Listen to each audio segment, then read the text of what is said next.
Broadcast started. Roger, 0G, I feel fine. Godspeed, John Glenn. Houston, Tranquility Base here. The Eagle has landed. Roger, Tranquility, we copy you on the ground. New possibilities are opening up for scientific cooperation between countries. 2, 1, 0, 0. Liftoff. Americans return to space as Discovery clears the tower. Discovery, go and throttle up. Discovery Roger, go for deploy. Thanks, Karen, and to everybody in the shuttle program. The crew is go for launch. Roger, nice to be in orbit. We have followed in their footsteps to get us where we are today.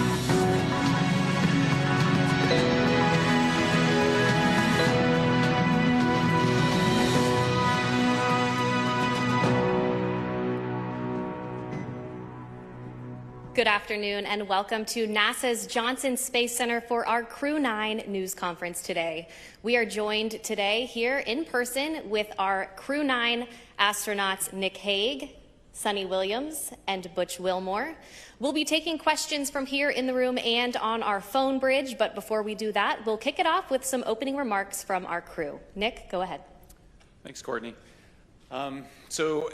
Wanted to kick off with words that would describe what the Crew-9 mission meant, and I think ultimately it's unique, like every spaceflight mission tends to be, and you don't know exactly how they're going to play out. But I think that the Crew-9 mission, when it comes to it, it highlights to me safety and the importance of the mission and the balance of those two. As you all know, back in the early fall, NASA was balancing the safe return of Suni and Butch with the need to continue the mission that's been going on board the space station for 2.5 decades up there, performing research for the benefit of humanity. And so there was a decision made to send Alex and I up with a couple empty seats and integrate Butch and Suni into the crew of Crew-9. And then bring them back at the end of a long-duration spaceflight mission. And so we sit here today, minus Alex, who's recuperating in Russia right now, with friends and family, thankfully. And we sit here as a testament to the success of that mission. So I look forward to answering your questions. Suni? Yeah, sure. Just wanted to say thanks. Thanks to Nick and Alex for coming up and getting us and bringing us home, and thanks to so many who prepared us for our mission.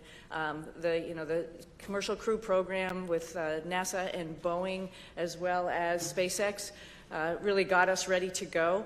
All of the trainers here at Johnson Space Center, the mission control teams all over the country, in Florida to California, so throughout the whole country, as well as what we're doing now. Our teams here are getting us ready to get rehab and get ready to take on new challenges. So feeling good since we've been back almost 2 weeks now. Actually went out and ran 3 miles yesterday, so I will give myself a little pat on the back. Our trainers are rocking it and getting us ready to get back to help out with the new astronauts as they're getting ready for their mission. So the biggest thing I want to say was thank you.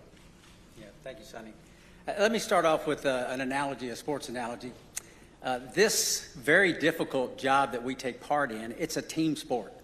It encompasses organizations throughout NASA, throughout the country, coming together. The Commercial Crew Program, headquarters, the International Space Station program, working together day in and day out behind the scenes, diligently to make all of this work together. And then you couple that with a nation that comes together and it cares about the human spaceflight program and prays for us and what's taking place. It goes beyond understanding, honestly. And then this organization also is incorporated into an international organization that reaches beyond our own borders and brings in the world like no other organization on or off the planet. And I can tell you, it's simply a privilege to take part in all of that. All right, thank you all for your opening remarks. We will go ahead and start taking questions now. If you're in the room, please raise your hand and we'll be sure to get a microphone over to you. If you're joining from our phone bridge, please press *1 when you're ready to enter the queue. And due to the high volume of questions today that we are receiving, we ask that media start with 1 question, and if we have time for a second round, we'll come back around to you. We'll start here in the first row with any questions. Mark, go ahead. Mark Strassman, CBS News. Welcome back, everyone. Good to talk to all of you again.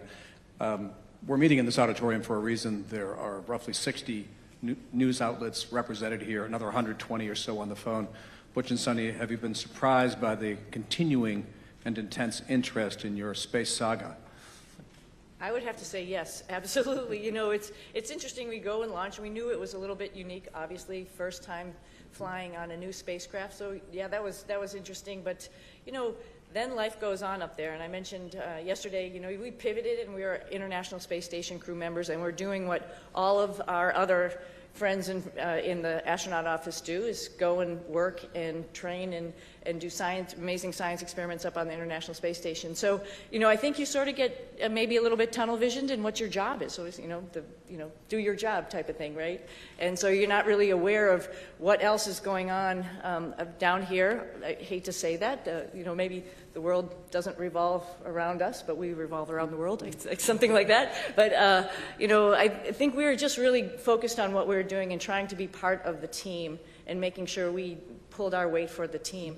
Of course, we heard some things, and I'll let, you know, obviously hand this off to Butch, heard some stuff from our friends and family that people were interested and wondering what was going on and concerned about our health and all that kind of stuff while we were up there. But, I mean, we were just part of the team, doing the job, filling in wherever we could, and then knowing that there's rotational flights, and we will be coming home eventually on a rotational flight. So, no, I don't think we were aware to the degree.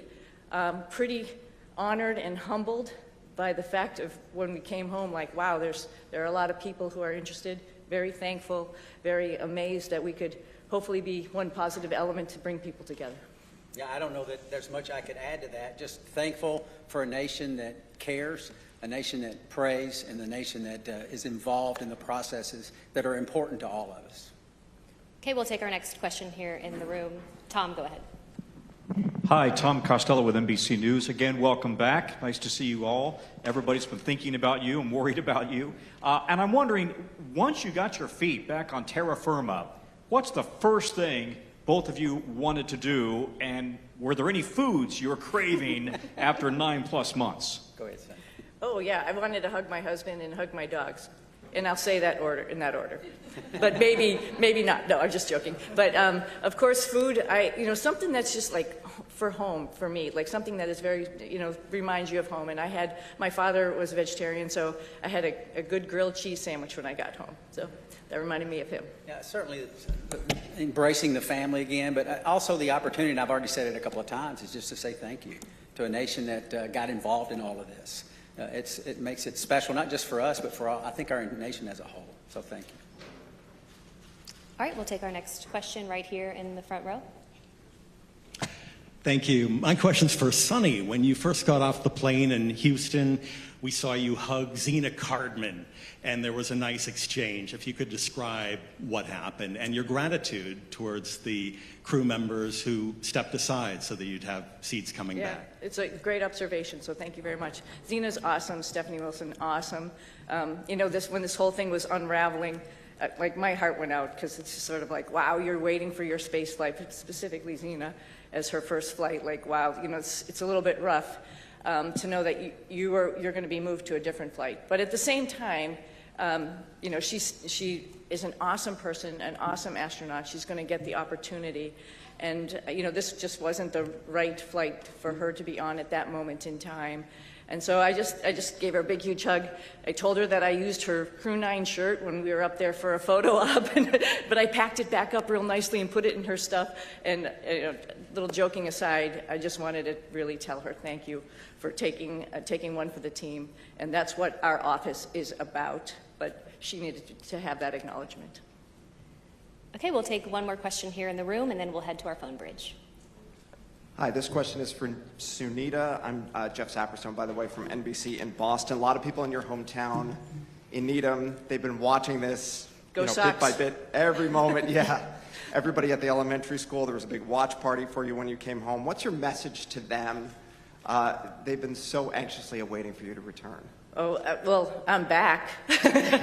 First and foremost, we were always coming back, and I think people need to know that, and we're back to actually, you know, share our story with so many people, because, you know, it's like like you all mentioned, it's slightly unique, and there's some lessons learned to it, and part of that is just resilience and being able to take a turn that was unexpected and make the best of it. And I think that is the biggest thing that I want to pass down, particularly to kids who think that their life should be the straight arrow to what you want to do, and you're just going to get there. Well, sometimes it takes some turns, some rights and some lefts, and you just keep focused on your goal, and other doors might be open for you. So I think that's the biggest message.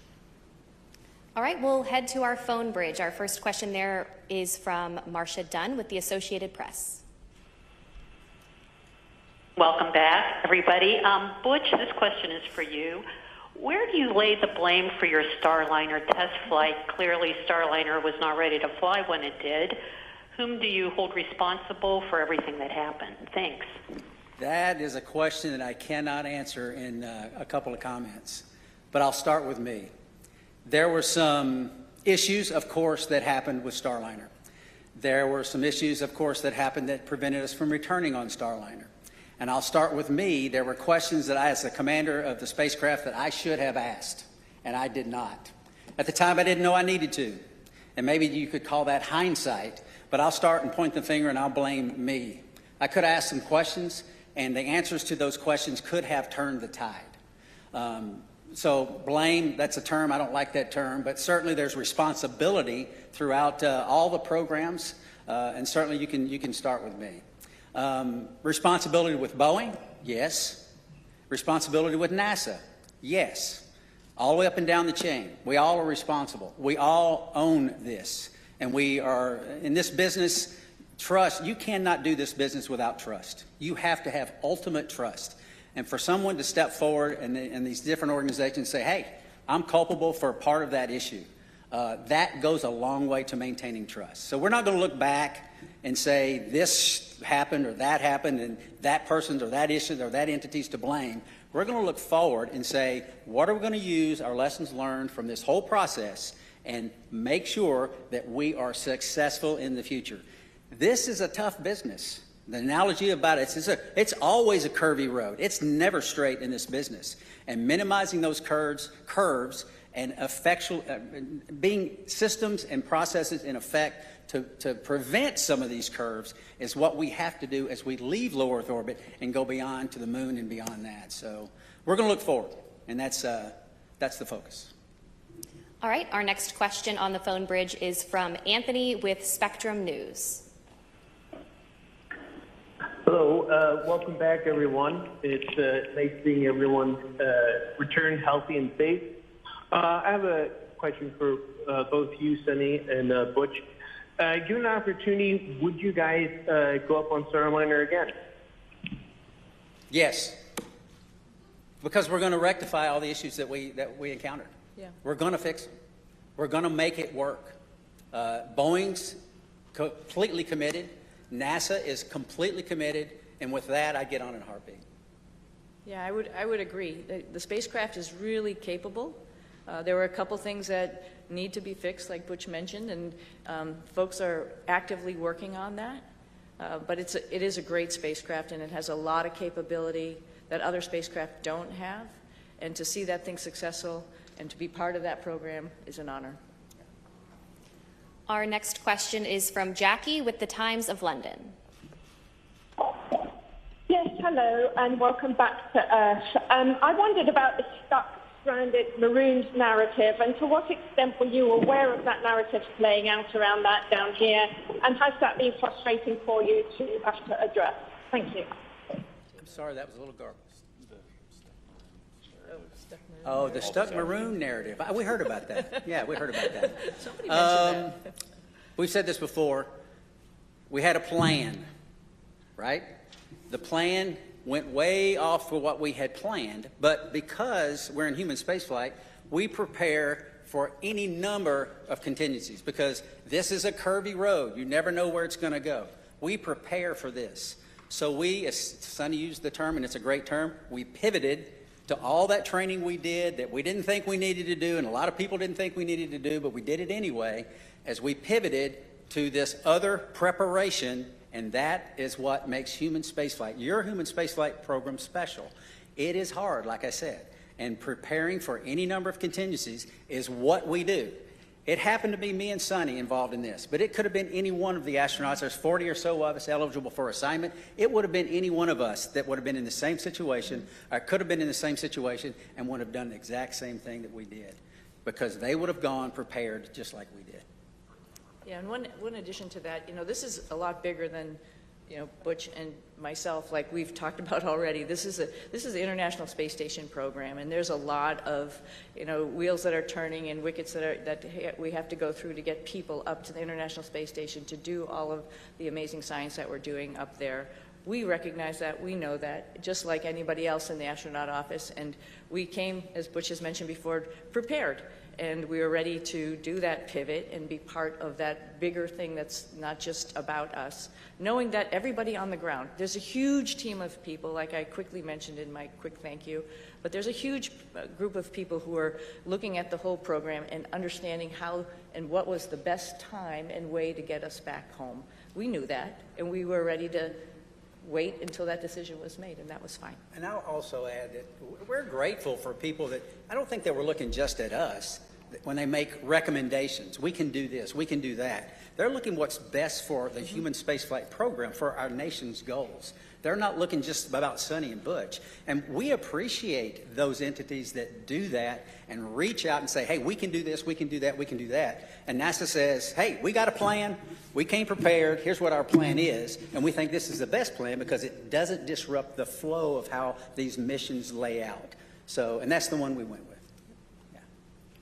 All right, we'll take our next question here in the room. Andrea, go ahead. Thank you guys for being available today. So your mission became unusually political. Given your experience, do you think other astronauts are going to get nervous that they could be caught in the middle of a political fight? And is there a point where, this starts to jeopardize safety of a mission when you start looking at all these politics that come into play? Thank you. I think Nick's got some good insight on that.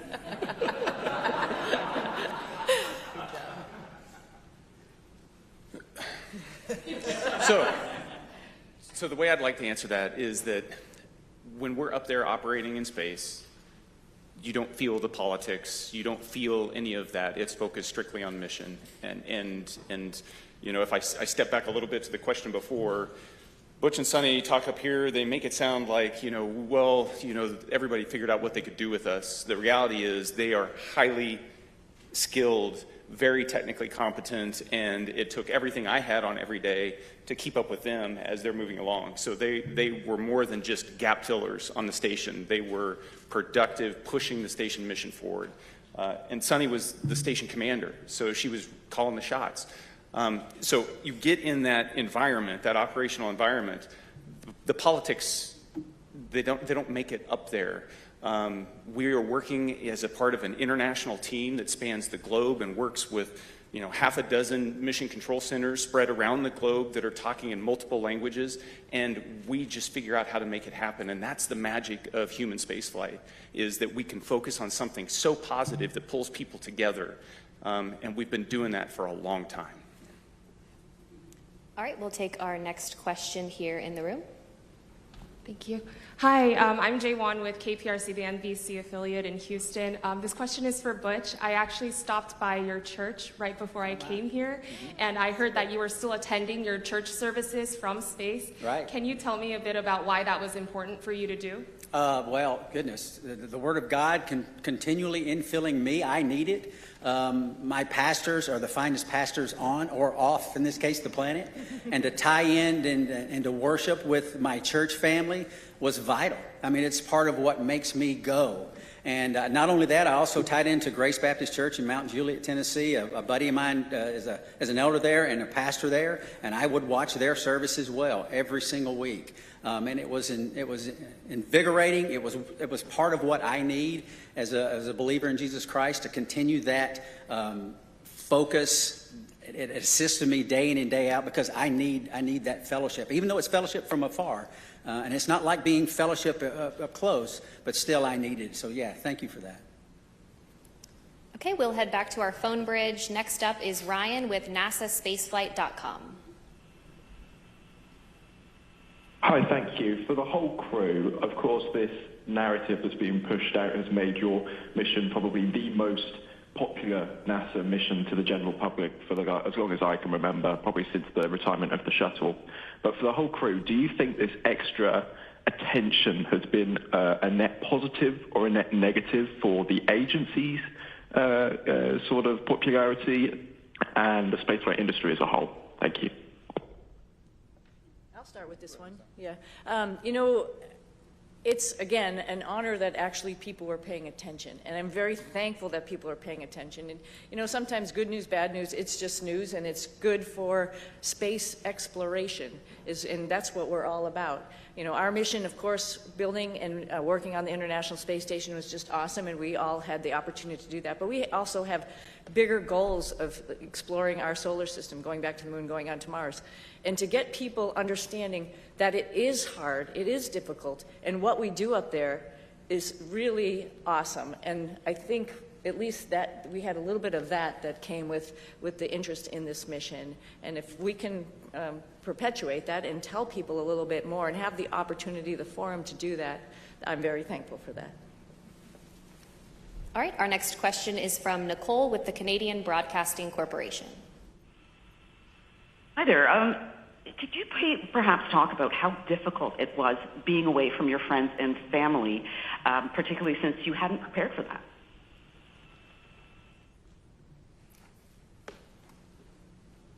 Difficult.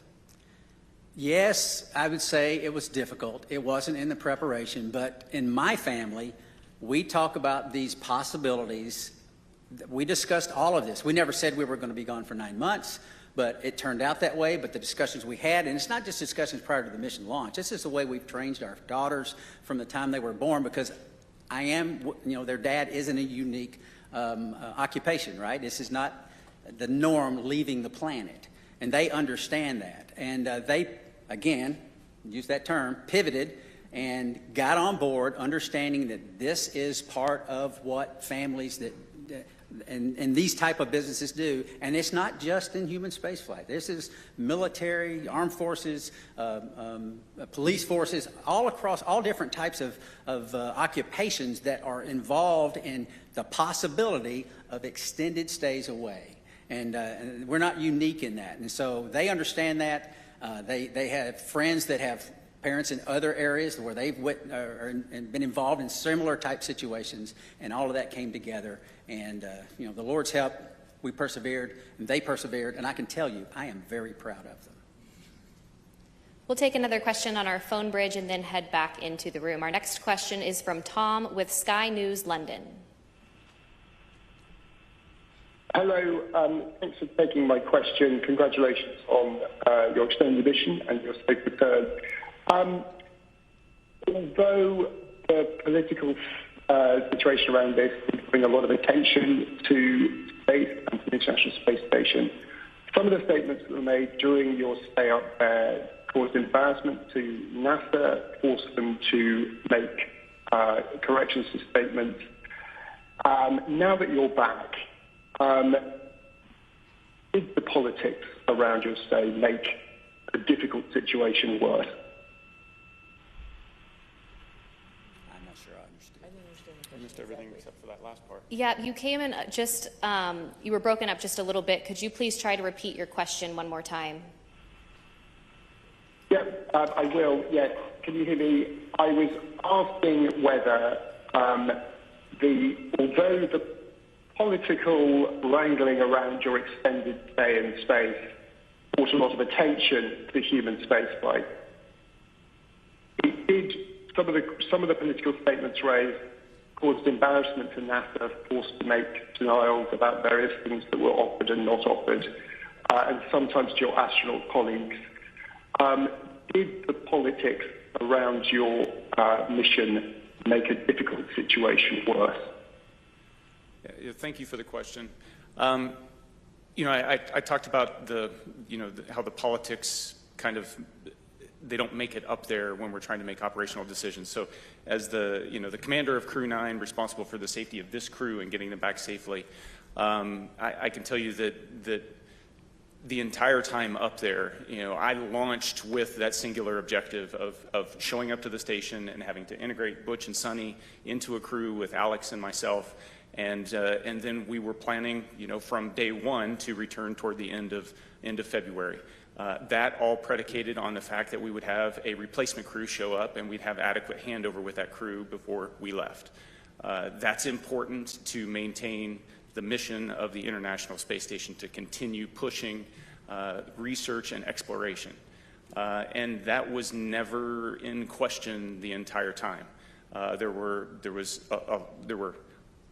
a lot of options that were discussed, and the ground team and the team on the ground, we've alluded to it a couple times already, is gigantic, and everybody was working with singular focus on how do we end the Crew-9 mission at the right time and maintain the safety and the success of the space station mission.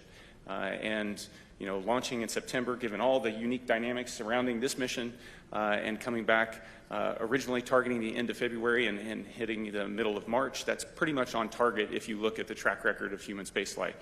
It's dynamic, it's challenging, the weather doesn't always cooperate, but we figure out how to make it work. All right, we will take our next question here in the room. DeLon Dillard, Fox 26 here in Houston. Welcome back to H-Town. Suni and Butch, both of you all have a long history of being active and athletes, but with that being said, obviously you all spent nearly 9 months in space. What does that recuperation and recovery process look like getting acclimated back here to Earth? I'll start. I can tell you we have a group of individuals, astronaut strength conditioning and rehabilitation specialists. And we are directly integrated with them day in and day out. They send us protocols to work out. And I can tell you, I'm not as young as I used to be, but I was stronger on space station doing more weight and more reps on exercises than I have in my entire life. Because this group of professionals work to get us stronger and stronger and stronger. We're trying to minimize muscle atrophy, minimize our bone loss. So if we go to other planets, the moon and other planets in the foreseeable future, that we will be able to function when we get there. It's a whole science built around this team of individuals that are working to help us better understand human physiology and what zero gravity does to it and how we can mitigate the effects of the bone loss and the muscle atrophy. So day in and day out, I worked out every single day. We went into quarantine on the 22nd of April. And starting on the 22nd of April, I never missed a single day of workout because your body can recuperate in zero gravity. It doesn't have the normal stresses of gravity on it all the time. So you work out real hard, you hurt for an hour, and it finally fades away and you're ready to go the next day. So I applaud those individuals. They are making huge gains in the preparation to go beyond low Earth orbit, and it's science that is taking place day in and day out and has for years, and we're still learning and we're still progressing. Yeah, at like day 265 on the ARED, because it counts all your days that you go into a workout, I was thinking, I wish the hay was in the barn. But every single day, just like Butch is saying, you got to get on the machine and work out. And it actually is a really great stress relief to be able to have that time up there and run or bike or lift weights. It's really great. And the folks that Butch is talking about, is along with the nutritionists, really are looking out for us and making sure that when we get back here to planet Earth with gravity, we'll be able to function. So yeah, it's an adjustment when we get back, and they're here right with us from day one when we landed, ready to evaluate us and see how we're doing, and then work on a protocol to get us back. And like I said, I sneakily went for a run yesterday, but that's all as a result of their hard work. Yeah, I mean, who would even imagine that you come back from 10 months in space, roughly 10 months, and within a week you run 2 miles at an 8-minute pace? I mean, that's not even conceivable that the body could handle that. But these folks get us ready to where those type of things happen. Okay, we'll take our next question here in the room. Yes, hello. I'm just wondering, there are a lot of people that depend on jobs here in the aerospace industry in the Houston area, 23,000 total. In the past, when there have been issues with NASA spacecrafts, there have been delays, and now we have another issue with the Boeing Starliner. Is there any concern that your issues with Boeing may delay future projects, future missions? And what would you say to one of your fellow astronauts before they go up on another test flight? That's a great question. Yeah, it's a great question. And I think we all have alluded to it. There's lessons learned. And that's like a piece of hope, right? We're not just sitting here doing the same thing over and over again, and we're learning from every mistake potentially, or maybe a decision that we've made and how we could make that better and do better the next time. When we go to the moon, we won't have an International Space Station to maybe take a stop at. We really have to get it right. And because of our mission, I think that highlighted some areas where maybe we need to work on and get it right for our fellow astronauts. I think they're encouraged by that, right? You learn and you move on and you get better. And I think that's part of the learning process. It's part of the exploration process. I mean, we are scheduled on Wednesday to meet with Boeing leadership, the program managers, senior chief engineers, to discuss some of these issues. They want to come together with us, Suni and myself, because we lived through this with them, and get on board with what the future looks like. And having flight crew with background in test and acquisition involved in the processes going forward to make sure that we're dotting every I and crossing every T. But still, that doesn't mean that you're guaranteed success in anything. Like we've said many times, this is a tough business. And we're learning all the time to go further and further and further. We'll take another question here in the room. Hi, Ken Chang from New York Times. This is for you. I was just wondering if you could sort of talk about your personal future. Sorry. There's been a lot of talk about this uncertainty about the future of the human spaceflight program, suggestions that ISS should be deorbited in a few years, there should be a pivot from the moon to Mars. How do astronauts feel about these potential changes? And 3 years is a lot longer than 8 months.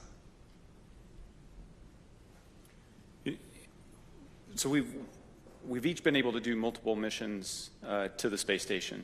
And I'll let Butch and Suni add on to this, but one of the things that I noticed was a dramatic increase in the complexity and just the weightiness of the experiments that we were conducting this time around on the station since 6 years ago when I was last there.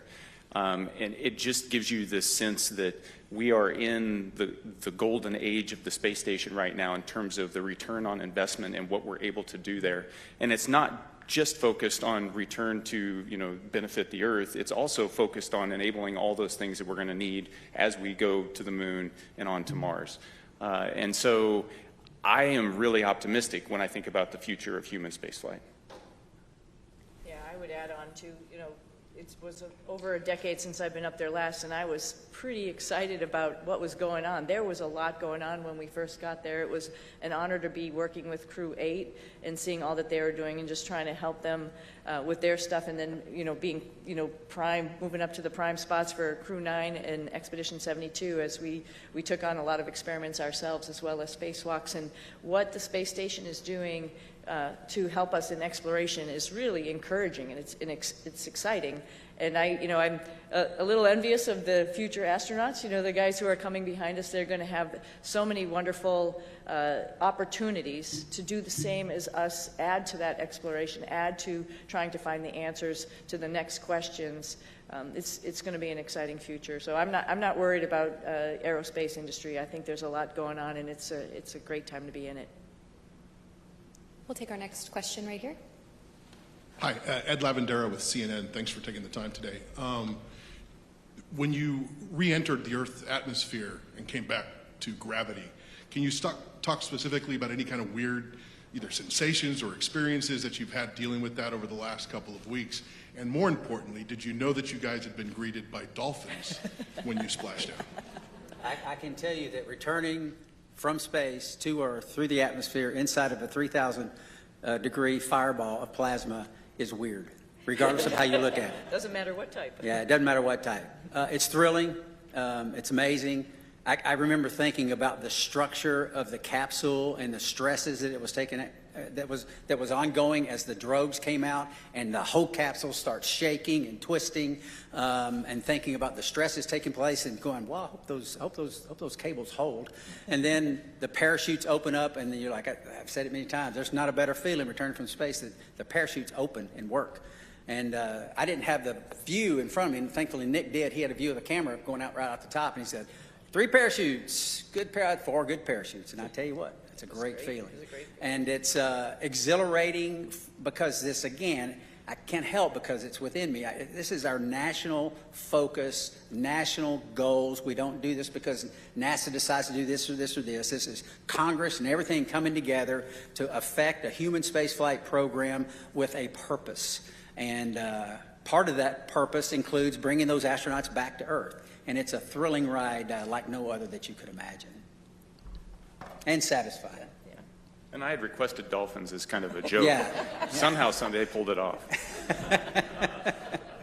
Yeah, I just hats off, like Butch said, to Nick for, he's just commentating the whole way down. So there was obviously, we had trained this and gone over it while we were up on the space station and reviewed, but just to hear everything as it was ticking along is just really awesome to, like, you can envision it. You had a display, I think there's a camera that goes up, right, to see it. And Butch and I both had a window on either side where we were, and I was watching through the window as much as I could, but then all of a sudden, you know, with the heating, it glazes over, and then you can't see outside. A funny thing that happened, though, after you can't see, you can still sort of see through it. We knew it was daylight, and we knew the folks were coming out to rig the spacecraft, and I see a little tennis shoe sort of going in front of the window, so I'm like, okay, our friends are here getting us ready to get back on the boat, and that was pretty special, too. I didn't see a fin, though. I wish I had saw a fin. Okay, we'll head to our phone bridge. Our next question from Margaret Smith. Hi, everyone. This is Margaret Smith from Worcester, Massachusetts, the home of Robert Goddard. Started it all. Thanks for taking the time today. And my question to both of you is, for those who maybe are not especially familiar or who may sort of question the need for the space station, can you all make the case for why that work is important? Why the space station is important? Oh, the space station is amazing, right? So just sort of like we've talked about a little bit earlier in this conversation, so we're doing a bunch of stuff like Butch alluded to, physiology, understanding what happens to humans as they're in space for a longer period of time. That brings in lots of science experiments in chemistry and biology. Some of that stuff all comes back to Earth because we're doing some amazing stuff in the microgravity environment. Some of it is mirrored, for example, in our own human bodies. And so there's a lot of stuff that's happening for us, for exploration, for the humans, as well as for Earth. And then, as Nick alluded to, there's all sorts of systems and other things that we're testing up there to help us take those next steps to go back to the moon and onto Mars, figuring out all these exploration systems, including docking vehicles, like different types of spacecraft that we have up there, other types of commercial spacecraft that are coming up for resupply. That's all a huge program to get us to understand how we're going to take the next steps in exploration. I can't help also but talk about STEM. I mean, all of this is STEM, right? Science, technology, engineering, and math, and I'm hoping the work that we've done up there also encourages the next generation of kids to understand that how important that is and how they can become involved. We did lots of experiments up there with kids and universities and companies, trying out new guidance, navigation, control algorithms and robots that were flying inside the space station, competitions, for example, for them. And that's pretty awesome that you can really touch and talk to kids on the ground as you're doing experiments up there, and they have their finger on the pulse of science experiments, and they can understand that and think to themselves, I could be part of this one day. Our next question on the phone bridge is from Neil with ITV News. Congratulations on a great job, everyone. Suni, can I ask how your body is recovering to life with gravity after 9 months? And Butch, what's your message to others from your experience, the delays that you guys faced, and any lessons in patience for the rest of us down here? Oh, I think I'm doing okay. I was just joking around and showing off a little bit, but no, seriously, we talked a little bit about our group, the Astronaut Strength Reconditioning folks that are getting us back in shape, and every day feeling better and better. It's pretty much a miracle to see how your human body can adapt. I mean, the first day we got back, when all of us came down the ladder and greeted everybody, it was we were all a little bit wobbly at that time, and it's amazing within 24 hours how the neurovestibular system kicks in, your brain understands what's going on. And then the agility and the weightlifting that occurs in the next week, that makes you feel good enough to actually, like I mentioned, go out, run, actually lift weights, get in there, do squats and deadlifts and stuff already, that's pretty incredible. So I knew it was going to happen. We all knew it. We've all flown before. We all knew that there's just this little bit of a hump to get over, and then you can get back on it. Hope to do a couple races in the springtime. I think the clear message is that, like I said when I started, it takes a team. It takes a team of motivated and passionate individuals. We don't have a human spaceflight program. You don't have folks sitting up here in a blue suit without the massive team that's making it all happen. We get to ride the pointy end of the rocket. It is wonderful. We get to go to the space station. We're the arms and the eyes for PIs here on Earth. They're the ones that are doing the hard work. We're just setting up and doing and switching and changing. So it takes a team, and I would say any part of this team is a great and wonderful place to be, and because we're proud of all of them, because we don't have it without them. Our next question is from Marcia Smith with Space Policy Online. Thanks so much for taking my question. Butch, you mentioned that you were going to be meeting with the Boeing leadership to talk about Starliner, and I'm wondering, are you surprised that after all these months, I mean, it's been almost, 7 months since Starliner landed, that they still haven't resolved all these problems? And will you and Suni be assigned to work with them over these next many months getting Starliner ready? Okay, so a couple of questions there. Am I surprised? I'm not surprised. I mean, this, like we've said it several times again, human spaceflight is hard. It's not that no work has been done to this point. There's a great deal of work being done. But we have insight that not many other people have. We worked this program for 6 years before we launched. We talk to everyone up and down the chain of command, and we have insight that other people don't have. And we want to share that as much as possible. We tried to share it from orbit, but that's hard, right? We're not face-to-face is how you communicate. It's very difficult to communicate when you can't even see the other person that you're talking to. So we've had some conversations, but now it's time to get serious and get together and talk about some of these issues and some of these things and get us, and not get us. We're already tracking on the right path, but maybe a little tweaking here and there because of some insight that we'll be able to give them. That's the purpose of that meeting. And they're eager to do it, as are we. We'll take our next question here in the room. Jacob Rascone, KHOU 11. I wonder what you would say about the life lesson I think we can all relate to. We've all made plans, we've all been excited about those plans, and we've all watched those plans kind of fall apart. What would you say about what allows you to meet the moment with courage, with serenity, or maybe you didn't, internally. But what would you say about that life lesson I think we can all relate to? Well, I'll start. I'm sure you want to add, both of you, because I think every flight is a little bit different than what you go in planning it to be. It doesn't matter if it was this one or many other flights or many things in life, just like you alluded to, right? I think the go-to thought there is, what is the opportunity in front of me? Like, it's not a missed opportunity, it's actually another opportunity that I didn't really think about, and wow, that opens a lot of, like I mentioned earlier, a lot of doors or a lot of things to learn. I think it's great. I think that's the opportunity, that's the point, I think, of the whole thing, is like, when something doesn't go your way, you just have to take the blinders off and look around you and see what other really great things are waiting for you. And then just take advantage of that. Learn as much as you can while you're wherever you are, whatever your situation is, and move on from there, and then share that lesson. Well, I sort of had a similar question on orbit, and I think my answer would be similar. Life is our life, all of our lives are bound up in many things. For me, and it's faith in my Lord and Savior, Jesus Christ. He is the end-all, be-all. He forgives us. He teaches us when His Word says about being content in all situations, because He's working out His plan and His purposes for His glory and our good. And I believe that because the Bible says that. And that's the message that I lived. We lived it. My family lived it. We taught them these things throughout their lives. And that's contentment. It doesn't mean always happy. It doesn't mean there's no pain.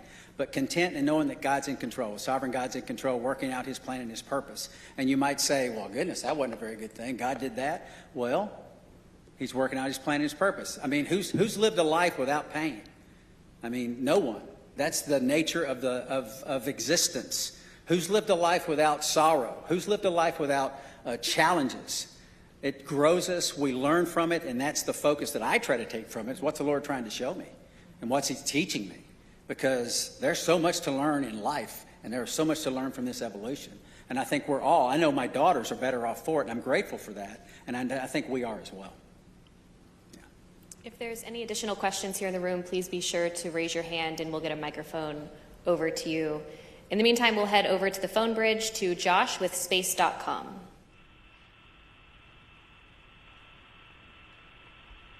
Hi, Josh Dinner. Thank you all so much for doing this. This question's for all three of you. What were the most out of this world and your favorite experiments or tech demos you got to be a part of on this mission? And for Williams and Wilmore specifically, did the extension of your mission create any new opportunities for experiments or research that was not originally planned for the expedition? Sure. So while I was up there, we performed about 150 different experiments. Of those, the ones that you know the most about are the ones where you end up being one of the guinea pigs in the experiment. So there's about a dozen different experiments where we were doing things to me and seeing how my body adapted. Whether that was a vascular aging experiment where we're measuring how stiff my arteries get because life in space tends to manifest itself as accelerated aging, and so we can better understand how the human body responds to that and hopefully provide some treatments on the ground to help with problems that as you get older you encounter. How our immune system works. Did a whole study on the immune system and how my body was responding. Life on orbit tends to suppress the immune system, and why does that happen? We're trying to understand that so that we can help design better treatments on the ground, but also understand how we can support crews that go deeper into space on longer missions. Probably one of the most shocking experiments. Butch and Suni got to watch me wire myself up to muscle stimulation pads and shock myself and trying to figure out how do we keep our muscles strong when we don't have access to all the equipment we have on the International Space Station, because as we go to the moon and on to Mars, that's a lot of extra mass, and if we can do it with smaller equipment, maybe that works. The side benefit of that is anybody that's been bedridden on the ground, that's also a treatment for how you can support somebody that's been kind of tied to a bed for a long period of time and help keep them healthy. So there's a benefit directly to the ground. That's 3 of them. They're all interesting. And I'm one of many subjects, and it takes years to get enough subjects to go through the space station to be able to generate enough data to draw some conclusions. And so that's why research up there takes a long time. But the value is clear. Just very briefly, there's some medications on Earth that work well with a certain age group, but the same medication doesn't work so well with another. So it's a capillary flow experiment to try to understand how that medication is flowing through our bodies, and maybe there's something we can figure out as to why those things are. And we're trying to figure that out. And that's very beneficial, obviously, to mankind, and may benefit some of our families one day. And I just want to highlight some other science that's going on up there, because we have just an amazing person, Don Pettit, who's up on the space station getting ready to come home. And every day he's up to something, and just trying to highlight what microgravity does and how it is, as well as amazing photography, which I'm sure a lot of you have probably seen out there. And the fact that he can take a picture of a red sprite or a blue jet and have a picture from the space station looking down on a lightning cloud is just incredible, and it enlightens all of us into what is actually going on in the universe. And that's just simply because he's curious. And that is something that's actually, like I said, we're sharing and we're showing off to everybody, like, wow, we think we know what's going on, but we really don't. And if you just open your eyes and make some observations, like Don does every morning at 4 a.m., we'd learn a whole lot. Yeah, so it's a great place. Don's taking potatoes he's growing and the nitrogen produced in the roots of the potatoes to nourish the peanuts that he's growing. I mean, it's pretty special. He's a special guy. He's awesome. Our next question on our phone bridge is from Robert Perlman. Hi, for Butch and Suni, you're now the first astronauts to fly on both Starliner and Dragon, admittedly one on the way up and one on the way down. Was there anything about either spacecraft that you found you liked more about the other that stood out as a feature, especially in terms of crew amenities? More Velcro on SpaceX, on Dragon. That's a crew amenity. That's a crew amenity, which would We've be talked nice. about Yeah, that. yeah, That's why I yeah, said it. yeah.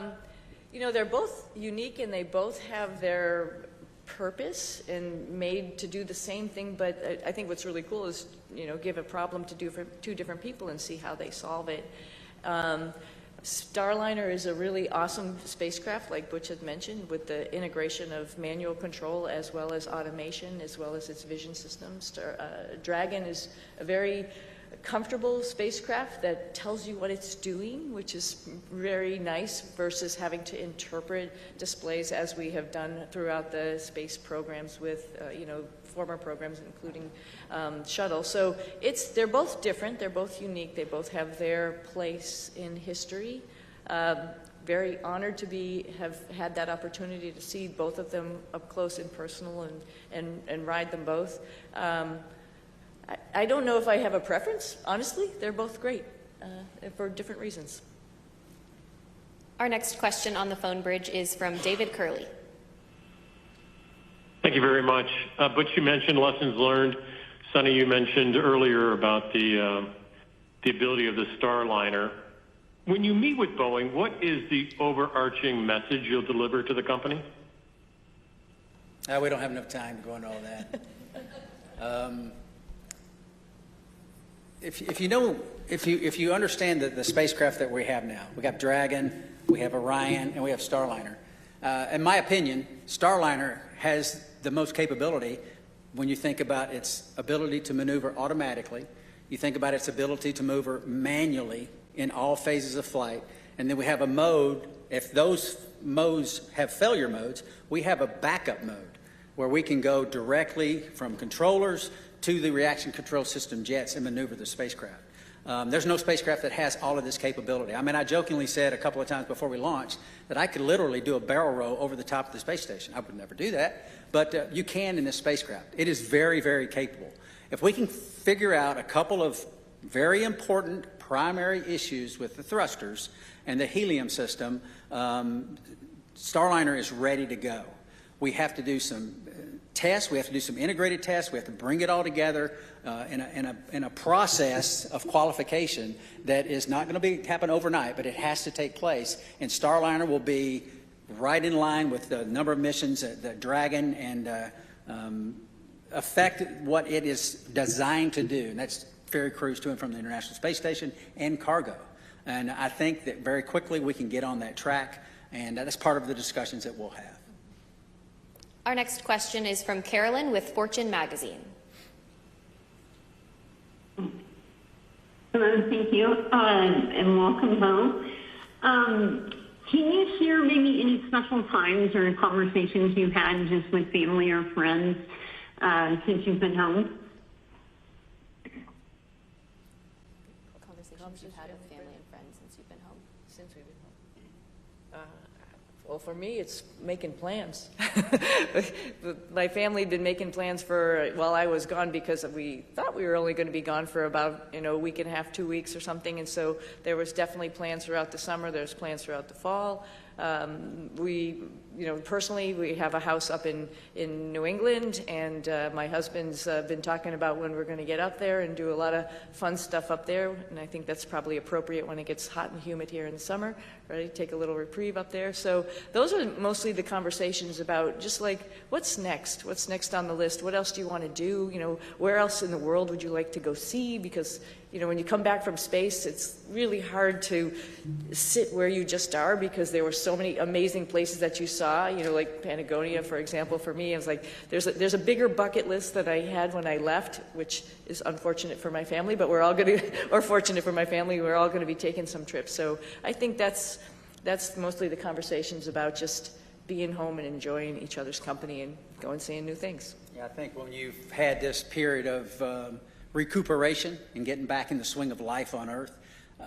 It's pretty close as far as the people that you interact with, your family, folks at church. So I think my message, at least in the short term here, has been thank you for the support of us.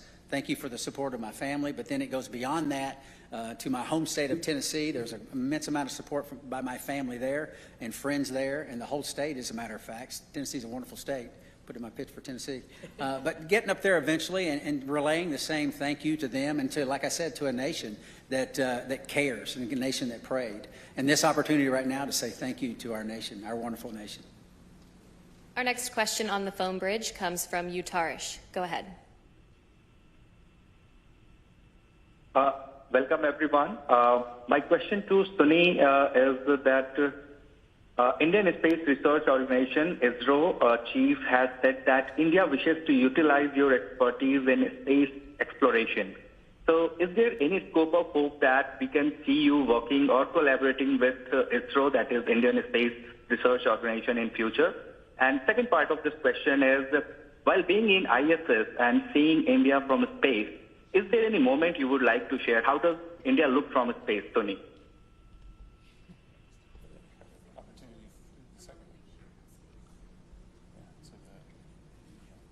Yeah. Let me address the second question real quickly.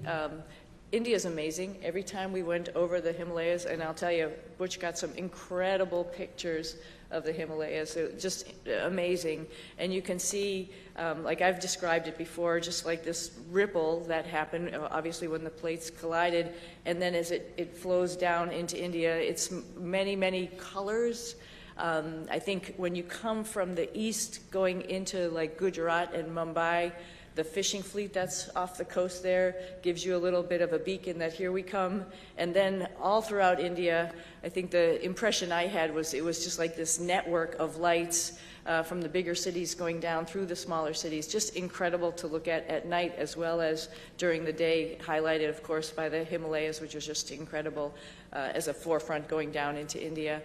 I hope, and I think for sure, I'm going to be going back to my father's home country and visiting with people and getting excited about the first, or not the first, but the Indian astronauts who's going up on the Axiom mission coming up. Pretty awesome. They'll have a hometown hero there of their own that will be able to talk about how wonderful the International Space Station is from his perspective. But I hope I can meet up at some point in time and we can share our experiences with as many people in India as possible, because it's a great country, another wonderful democracy that's trying to put its foot in the space countries, and we'd love to be part of that and help them along. Do you plan to take your crew members on that trip with you? Absolutely. You might stick out a little bit, but that's okay. We'll get you all primed with some spicy food. We'll be good. Okay, we have time for one final question on the phone bridge from Jim Siegel. Everybody, Jim Siegel here from Florida Media Now. Thank you for taking my question.